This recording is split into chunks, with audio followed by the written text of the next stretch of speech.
Africa में एक बहुत बड़ा क्रैक देखा गया है। ये क्रैक कीनिया, इथियोपिया और तंजानिया में देखा गया। वीडियो फुटेजेस और ड्रोन शॉट्स में देखा गया कि पूरी की पूरी कंट्रीज को एक बहुत बड़े क्रैक ने डिवाइड कर दिया है। इस क्रैक ने ना रोड देखे, ना फसलें, ना घर देखे, ना शहर। इसके कुछ हिस्से 10 मीटर तक चौड़े हैं और कुछ 2 मिलीमीटर जितने पतले। कहीं पर लोगों ने इसको मिट्टी से भरना शुरू कर दिया तो कहीं पर इसके ऊपर टेम्पररी ब्रिज बनाए जाने लगे। लोगों का ख्याल था कि शायद नरम मिट्टी किसी वजह से बैठ गई है। नाजरीन, अफ्रीकन कॉन्टिनेंट का नाम सुनते ही हमारे जहन में आता है कि ये सबसे गर्म कॉन्टिनेंट होगा, लेकिन ऐसा नहीं है। अफ्रीका की लोकेशन अर्थ के ठीक सेंटर में आती है, यानी प्राइम मेरिडियन और इक्वेटर की लाइंस जहां आपस में मिलती हैं, ठीक उसी जगह पर अफ्रीकन कॉन्टिनेंट मौजूद है। अब क्योंकि इक्वेटर सूरज से ज्यादा करीब है, इसी वजह से अफ्रीका सबसे गर्म तरीन कॉन्टिनेंट है। लेकिन अगर हाईएस्ट टेम्परेचर की बात की जाए तो वो यूएसए में रिकॉर्ड किया गया था। अफ्रीका गर्म तरीन कॉन्टिनेंट है, लेकिन इसका मतलब ये नहीं कि अफ्रीका में सर्दी नहीं पड़ती। यहाँ इफरान के मकाम पर -23 डिग्री सेल्सियस रिकॉर्ड किया जा चुका है। बात की जाए रंगों की तो अफ्रीकन कॉन्टिनेंट यहाँ भी अनोखा मंजर पेश करता है। ना सिर्फ रंग, बल्कि हर मामले में अफ्रीका एक तरफ काफी एक्सट्रीम है तो वहीं उसका हल्का मिजाज भी मौजूद है। मिसाल के तौर पे दुनिया के 10 सबसे गरीब मुल्क भी अफ्रीका में ही मौजूद हैं और इन्हीं की वजह से अफ्रीका दुनिया का गरीब तरीन कॉन्टिनेंट कहलाया जाता है। लेकिन वो अफ्रीका ही है जहां दुनिया के सबसे ज्यादा कीमती मिनरल्स पाए जाते हैं।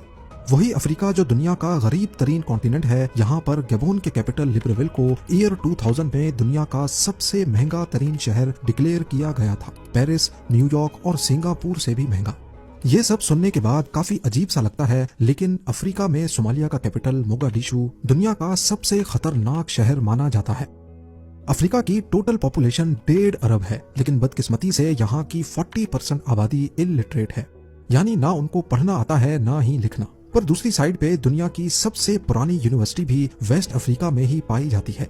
माली के शहर टिम्बकटू में मौजूद ये यूनिवर्सिटी 800-900 साल पहले बनी थी और अपने उरूज पर इसमें 25,000 स्टूडेंट्स पढ़ते थे, जबकि उस वक्त यहाँ की टोटल पॉपुलेशन ही 1 लाख थी। हैरानी की बात है कि दुनिया में सबसे ज्यादा ट्विन बर्थ रेट भी अफ्रीका में ही पाया जाता है। यहाँ 1000 में से 50 बर्थ्स ट्विन बेबीज की होती हैं। ये इंटरनेशनल ट्विन बर्थ रेशो से कई ज्यादा है, लेकिन अभी तक साइंस इस बात से लाइल्म है कि अफ्रीका में ही ऐसा क्यों होता है। दूसरी तरफ यहाँ पैदा होने वाले हर 14 में से एक बच्चा पैदा होने के बाद घर पहुँचने से पहले ही मर जाता है। चाइल्ड मोर्टेलिटी का ये रेशो भी दुनिया में सबसे ज्यादा अफ्रीका में ही पाया जाता है। ईस्ट अफ्रीका में कीनिया अपने रनर्स की वजह से खासा मशहूर है। 2010 में कीनिया के रनर्स ने 156 में से 126 इंटरनेशनल मैराथन्स जीते थे। इनमें से ज्यादातर चैंपियंस कलेंजी नामी कबीले से ताल्लुक रखते हैं, पर साइंटिस्ट अभी तक इस राज से पर्दा उठाने की कोशिश कर रहे हैं कि आखिर इस कबीले में ऐसी कौन सी खास बात है। दुनिया की सबसे जल्दी खत्म होने वाली जंग भी अफ्रीका में ही लड़ी गई थी, सिर्फ 38 मिनट्स की जंग। 27 अगस्त 1896 को ये जंग जंजीबार और ग्रेट ब्रिटेन के दरमियान लड़ी गई थी। हुआ कुछ यूं था कि 25 अगस्त 1896 को जंजीबार के सुल्तान हमाद बिन थोइनी की अचानक मौत हो गई।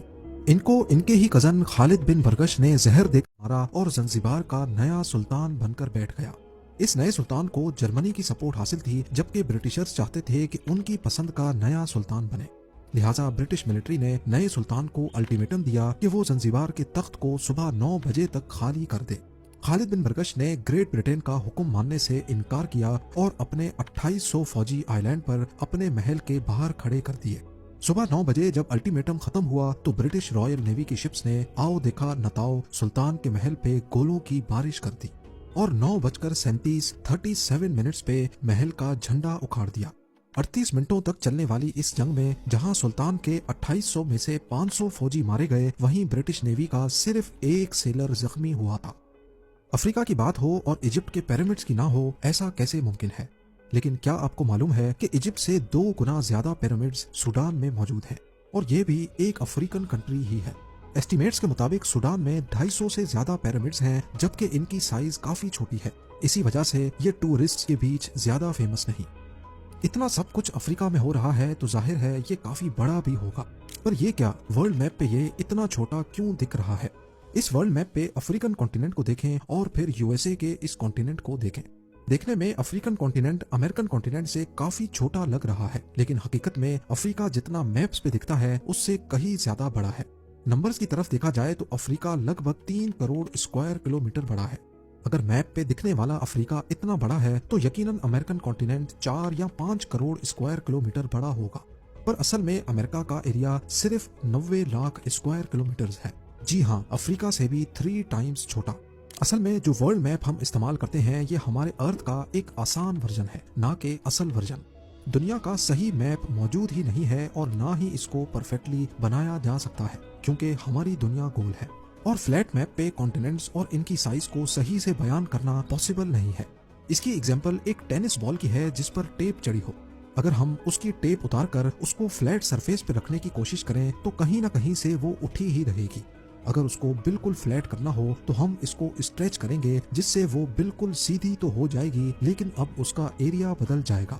ठीक इसी तरह जब गोल दुनिया को 2D मैप में कन्वर्ट किया जाता है तो पोल्स के करीब वाले कॉन्टिनेंट्स जरूरत से ज्यादा बड़े स्ट्रेच होने की वजह से लगते हैं। इसी मैप में ग्रीनलैंड को देखें, कितना बड़ा लग रहा है, लेकिन असल में ये अफ्रीका तो दूर, यहाँ की कंट्री कॉन्गो से भी छोटा है। अफ्रीका क्योंकि इक्वेटर के बिल्कुल करीब है, इसी वजह से 2D मैप पे ये स्ट्रेच नहीं बल्कि श्रिंक या फिर सिकुड़ा हुआ लगता है। हकीकत में ये इतना बड़ा है कि इसके अंदर पूरा यूएसए, चाइना, इंडिया और इवन यूरोप का भी काफी सारा हिस्सा फिट आ सकता है। जियोग्राफी की बात हो ही रही है तो हम थोड़ा इसकी और गहराई में जाकर ये जानने की कोशिश करते हैं कि क्या अफ्रीका हमेशा से ही ऐसा था जैसा आज दिखता है। क्या कोई ऐसा टाइम भी था जब अफ्रीका बिल्कुल ही अलग दिखता था। साइंसदानों का कहना है कि हर 50 करोड़ सालों के बाद हमारे अर्थ की टेक्टोनिक प्लेट्स सारे कॉन्टिनेंट्स को आपस में जोड़ देती हैं, जिससे एक ही बड़ा सुपर कॉन्टिनेंट बन जाता है। आखिरी बार ये सुपर कॉन्टिनेंट 20 करोड़ साल पहले टूटना शुरू हुआ था, जिसको आज पेंजिया कहा जाता है।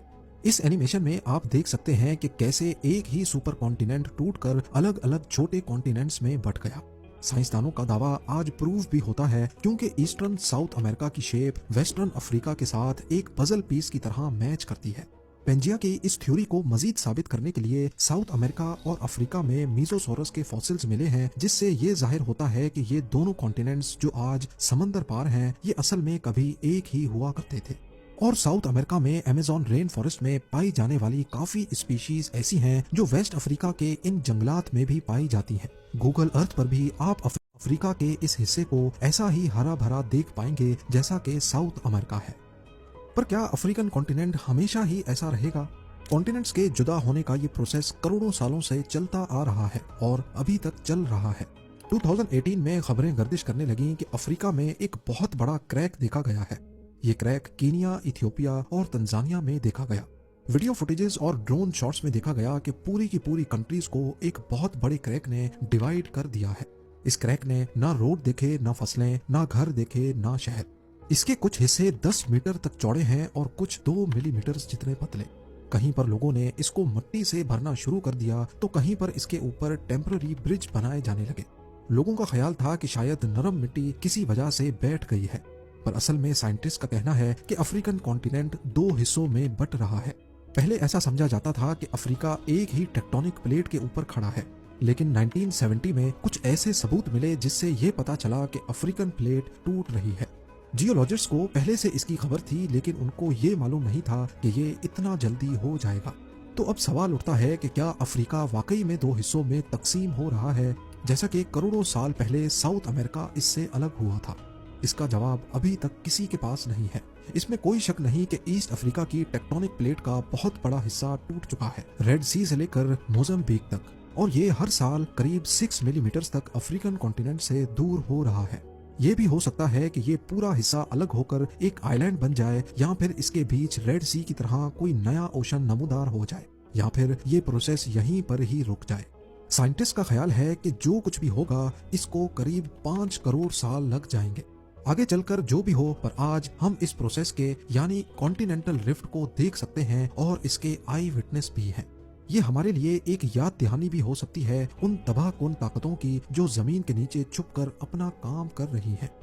अफ्रीका की गहराई में सिर्फ तबाहकुन ताकतें ही नहीं, बल्कि पूरी दुनिया में पाए जाने वाले नेचुरल रिसोर्सेज का 1/3 हिस्सा भी मौजूद है। यहाँ तक कि दुनिया में जब भी किसी नायाब मिनरल की तलाश करनी हो तो साइंटिस्ट सबसे पहले अफ्रीका की जमीन को चुनते हैं, क्योंकि उनको पक्का यकीन होता है कि ये कहीं और मिले ना मिले, अफ्रीका में जरूर मिलेगा। मिसाल के तौर पे कोलम्बाइट टेंटलाइट एक ऐसा मेटल है जो आजकल इलेक्ट्रॉनिक्स को बनाने में काम आता है। इसको अक्सर कॉल्टन भी कहा जाता है। इसकी खास बात यह है कि इसको जंग नहीं लगता और इसका मेल्टिंग पॉइंट भी काफी ज्यादा होता है। इस मेटल से कैपेसिटर्स बनाए जाते हैं जो आजकल हर इलेक्ट्रॉनिक डिवाइसेस में इस्तेमाल होते हैं। अंदाजा किया जाता है कि इस मेटल के 80% रिजर्व्स अफ्रीका में ही पाए जाते हैं। इसी तरह अल्युमिनियम की प्रोडक्शन में इस्तेमाल होने वाला बॉक्साइट भी अफ्रीका में ही पाया जाता है। और तो और दुनिया का सबसे कीमती जेमस्टोन डायमंड भी सबसे ज्यादा अफ्रीका में ही माइन होता है। ये सब कुछ अफ्रीका के नेचुरल रिसोर्सेज का सिर्फ एक छोटा सा हिस्सा है। अफ्रीका की बात हो तो सहारा डेजर्ट पे बात किए बिना टॉपिक खत्म नहीं होता। सिर्फ सहारा के अंदर ही इतने राज छुपे हैं जो अकेले ही पूरे अफ्रीका का मुकाबला कर सकते हैं। यहाँ मौजूद एक ऐसा स्ट्रक्चर जिसको स्पेस से देखा जाता है। 40 किलोमीटर बड़ा ये गोल निशान जिसको आई ऑफ सहारा और रिचर्ड स्ट्रक्चर भी कहा जाता है, इसके नीचे कौन सा राज छुपा है? किंग टूटनखामुन के नेकलेस का अनोखा पत्थर जो पूरी दुनिया में कहीं नहीं मिला, वो सिर्फ सहारा के बीचों बीच पाया गया था।